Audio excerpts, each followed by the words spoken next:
everyone, welcome back to my YouTube channel. In this video, we will learn about hepatitis, especially hepatitis B. So let's start. Hepatitis. The word hepatitis means inflammation of liver. Means जब liver में swelling हो जाती है तो उस condition को हम hepatitis बोलते हैं. It is caused by a virus hepatitis A, B, C, D, E and G. के अलावा येलो फीवर वायरस और रूबेला वायरस की वजह से भी हेपेटाइटिस हमें देखने को मिलता है. तो एक तरीके की इंफ्लेमेटरी डिजीज है जिससे कि लीवर अफेक्ट होता है, या फिर हम सीधे शब्दों में अगर बोलें तो लीवर के इन्फ्लामेशन को या फिर लीवर के इंफ्लेमेटरी डिजीज को हम हेपेटाइटिस बोलते हैं. सो हेपेटाइटिस बी आज का मेन टॉपिक है, तो स्टार्ट करते हैं. It is an inflammation of liver. जैसे कि हेपेटाइटिस के बारे में मैंने बताया, वैसे ही हेपेटाइटिस बी लिवर का इन्फ्लामेशन है जो कि हेपेटाइटिस बी वायरस की वजह से कॉज होता है. This virus is capable of causing liver failure, liver cancer as well as death. तो ये वायरस एक लाइफ थ्रेटनिंग वायरस है, इसीलिए इस टॉपिक को मैंने आज की वीडियो के लिए चूज किया क्योंकि बहुत ही इंपॉर्टेंट टॉपिक है, यूजुअली क्वेश्चंस में पूछा जाता है. तो ये वायरस बहुत ही लाइफ थ्रेटनिंग वायरस है. Liver failure, liver cirrhosis, liver cancer और कभी कभी डेथ को भी कॉज कर सकता है. It occurs in acute as well as chronic form. Means hepatitis B का वायरस बॉडी के अंदर एंटर करने के बाद बॉडी को जल्दी से इन्फेक्टेड कर देता है और कुछ केसेस में पेशेंट हेपेटाइटिस बी से इन्फेक्टेड हो जाते हैं लेकिन बॉडी में साइन एंड सिम्टम्स लेट दिखाई देते हैं. इंडिया के साथ साथ बात करें वर्ल्ड वाइड की तो हेपेटाइटिस बी एक बहुत ही क्रोनिक डिजीज है जो कि कॉमनली हमें देखने को मिलती है. So it is very necessary to learn about the causes and risk factor of hepatitis B. As I tell you before, hepatitis is caused by hepatitis B virus. So it is a big question how it spread to one person to another person. It is a process in which virus enters in the non-infected body and then it goes into the bloodstream and reaches the liver. अब liver में क्या होता है, जैसे ही virus liver में पहुंचता है वैसे ही वहां पे वायरस का रिप्रोडक्शन स्टार्ट हो जाता है, मल्टीप्लिकेशन स्टार्ट हो जाता है. अब जैसे ही वायरस अपना रिप्रोडक्शन करता है तो रिप्रोडक्शन होने के बाद बहुत ज्यादा लार्ज अमाउंट में वायरस ब्लड स्ट्रीम में वापस से आ जाते हैं और पर्सन इन्फेक्टेड हो जाता है. इसमें सबसे इंटरेस्टिंग बात यह है कि हेपेटाइटिस बी का वायरस हमारी बॉडी का आउटसाइड भी सर्वाइव कर सकता है और इसका सर्वाइवल डेज है 7 डेज. 7 डेज के लिए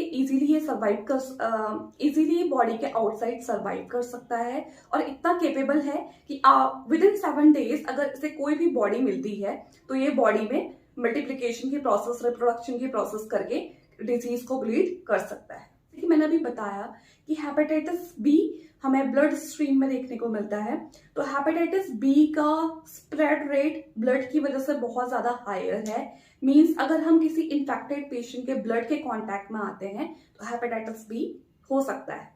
सेकेंड थिंग, बॉडी के कुछ और सिक्रेशंस लाइक वजाइनल सिक्रेशंस, सीमेन, ब्रेस्ट मिल्क, इनमें भी हेपेटाइटिस बी देखने को मिलता है.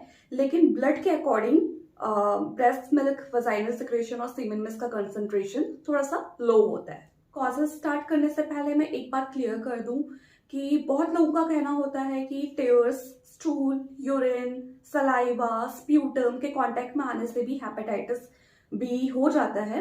ऐसा नहीं है. ये सारी चीजें हेपेटाइटिस बी को तब कॉज करती हैं जब इसमें ब्लड का कंसंट्रेशन देखने को मिलता है. अगर इन सारी चीजों के साथ ब्लड कंसंट्रेटेड नहीं है तो दैट मीन्स हेपेटाइटिस होने का कोई भी रिस्क नहीं है.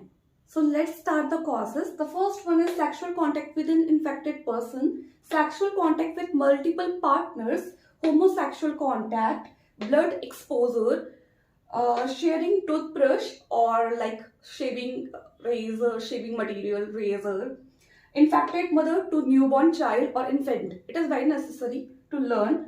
Breast milk से भी हेपेटाइटिस बी वायरस स्प्रेड होता है. Tattooing and piercing of skin. अगर इन्फेक्टेड नीडल का यूज किया जा रहा है टैटू बनाने के लिए और स्किन पियर्सिंग के लिए तो that can also lead to hepatitis B. Next, medical procedures including blood transfusion and blood products. तो मेडिकल प्रोसीजर्स में मोस्ट कॉमन है ब्लड ट्रांसफ्यूजन।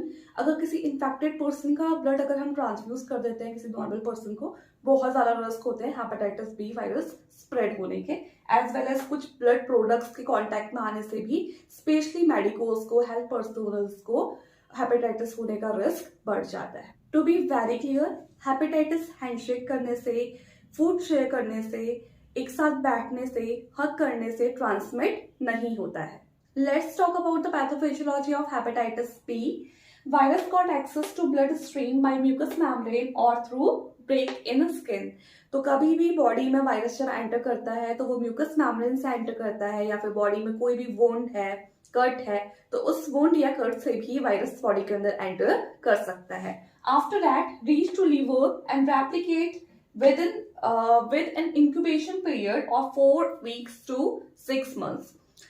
तो बॉडी के अंदर जब वायरस एंटर करता है उसके बाद ये सीधे लीवर में जाता है, लीवर मल्टीप्लिकेशन होता है, रिप्रोडक्शन होता है वायरस का। मल्टीप्लिकेशन के बाद क्या होता है कि इंक्यूबेशन पीरियड हेपेटाइटिस बी का है 4 वीक से लेकर के 6 मंथ्स तक का। तो 4 वीक से लेकर के 6 मंथ्स के बीच में ये क्या करता है, अपना मल्टीप्लिकेशन के बाद इन्फ्लेमेशन को स्टार्ट कर देता है। तो जिसकी वजह से क्या होता है, इन्फ्लेमेशन की वजह से डिस्ट्रक्शन ऑफ लीवर होता है और हमें साइलेंट सिम्टम्स देखने को मिलते हैं। आफ्टर दैट है कुछ साइलेंट सिम्टम्स जो कि हेपेटाइटिस बी के पेशेंट्स में हमें देखने को मिलते हैं। फर्स्ट वन है जॉइंडिस। तो जॉइंडिस के सिम्टम्स हमें देखने को मिलते हैं, स्किन का कलर येलो हो जाता है, स्क्लेरा जो कि व्हाइट पोर्शन है हमारे आई का वो व्हाइट येलो हो जाता है, नेल्स येलो हो जाते हैं, लॉस ऑफ एपेटाइट, भूख बिल्कुल नहीं लगती है, एब्डोमिनल डिस्कम्फर्ट हमें देखने को मिलता है, नॉशिया एंड वॉमिटिंग विद कभी कभी नॉशिया के साथ में वॉमिटिंग होती है और कभी कभी नहीं भी होती है। डार्क येलो कलर का यूरिन होता है, क्ले कलर का स्टूल पास आउट करता है पेशेंट, बॉडी एक, फीवर, जॉइंट्स पेन, ये सारे सिम्टम्स हमें पेशेंट्स पे देखने को मिलते हैं। Let's talk about the diagnostic evaluation. These tests are done to evaluate the liver damage from hepatitis B. The first one is albumin level, LFT, and PT, and some following tests which are helpful to diagnose hepatitis B. First one is HBsAg. Next one is hepatitis core antigen. Next one is hepatitis B surface antigen test. So let's talk about the management. In this disease, we use interferon alpha to treat hepatitis B. Basically, interferon alpha हमारी body में naturally produce होता है। जब body infected हो जाती है किसी virus से, तो वायरस के रिप्रोडक्शन को कम करने के लिए, वायरस के रिप्रोडक्शन की प्रोसेस पे इंटरफेयर करने वाला जो सब्सटेंस है हमारी बॉडी में, दैट इज इंटरफेरॉन अल्फा। तो इंटरफेरॉन अल्फा को ही हम एज अ ड्रग यूज करते हैं डेली पर वीक और 3 doses per week for 4 to 6 months. And the next one is antiviral drugs, which is helpful to fight against the viruses.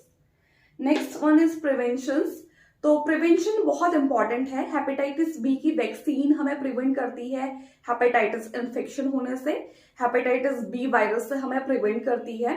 And the most important thing, avoid sharing razor, toothbrush, needle and drug equipment. That's it for today's video. I hope you like this video. Please like, comment, share and subscribe to my YouTube channel. Thank you.